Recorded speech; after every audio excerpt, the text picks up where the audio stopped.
dulqaadkiisa iyo cadaaladiisa waxaa ku tusinaya haweenkuu nebigu qabay qaar ka mid ah way masayr badnaayeen qaarkood. caaisha masayrey bay ahayd, iyadaana inaan ahayd intuu nebigu qabay markaasi 2 iyo 3 iyo baynu ka cabanaa, waa 9 dumar ah. dabeetana nebigu calayhi salaatu wasalaam guriga caasha buu yimi isagoo saxaabo kale la socdo waxoogaa cunno ay rabaan inay meesha ku cunaan.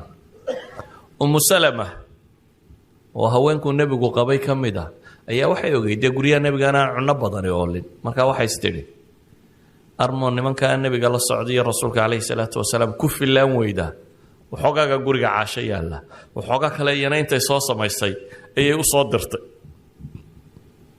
guriga caaisha aragtay. caaisha way masayrtayoo xeedhadii kale la siday intay dhagax qaaday bay ku kicisay, waa ka kala tuurtay xeedhadii kale, waa kala jebisay.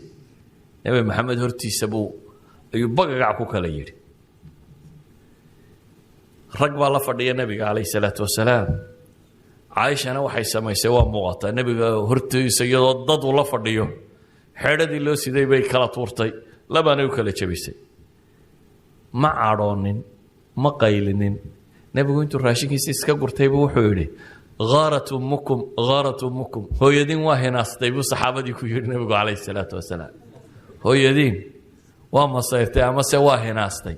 raashinkiisiina uu iska gurtay, laakiin wuu cadaalad sameeyey haddana isagoo caynkaa leh. xeedhadii kala jabtayna caashuu yidhi isku ragrakibo, teedii fiicnaydna wuu qaado wuxuu u dhiibay qofkii siday raashinka. wuxuu yidhi u celi gabadhii kalena bahasheeda xeedhadeeda u celi.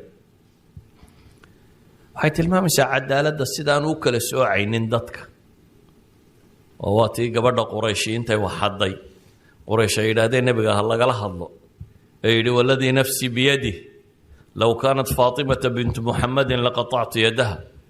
qofka wax haday cid kale daaya hadduu ina nebi maxamed ahaan lahaa gacantaan goyn lahaa buu nebigu yidhi calayhi salaatu wasalaam. waxba ha u shafeeco qaadinina.